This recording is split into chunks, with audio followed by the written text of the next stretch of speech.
என்னால் முடியும், என்னால் எல்லாத்தையும் முடியும், என்னால் சாதிக்க முடியும் அப்படின்னு நீங்கள் உங்களை நம்புங்க. அவங்க சொல்கிறாங்க இவங்க சொல்கிறாங்கங்கிறத மட்டும் யோசிக்கவே யோசிக்காதீங்க. உங்களால் மட்டும்தான் முடியும். அவங்க செஞ்சுருவாங்களோ இவங்க செஞ்சுருவாங்களோ அப்படி யோசிக்காதீங்க. பரீட்சை எழுதினா கூட என்னால் முடியும், இந்த பரீட்சையை நான் எழுதுவேன், என்னால் ஜெயிக்க முடியும்னு மட்டும் நம்புங்க. உங்களால் முடியாது, யாராலையும் முடியாதுன்னு முதல்ல நீங்கள் நம்புங்க. நம்ம வாழ்க்கை ஒரு புத்தகம்.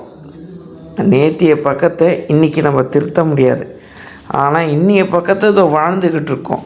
நாளைய பக்கத்தில் ஏதாவது மாற்றம் பண்ணால் இன்றைக்கே நீ எழுதிரு. விதி வழி போகட்டுன்னு விடாத. நாளைக்கு எப்படி இருக்கணுங்கிறத நீ எழுது. நீ எழுதினபடி உன் நாள் நகரணும்.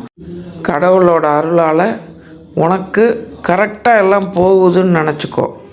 எல்லாம் நீ நினச்சபடி நகருதுன்னு நினச்சிக்கோ. உன் புத்தகத்தில் நீ மட்டும்தான் எழுதணும், எல்லாரும் எழுதிடக்கூடாது.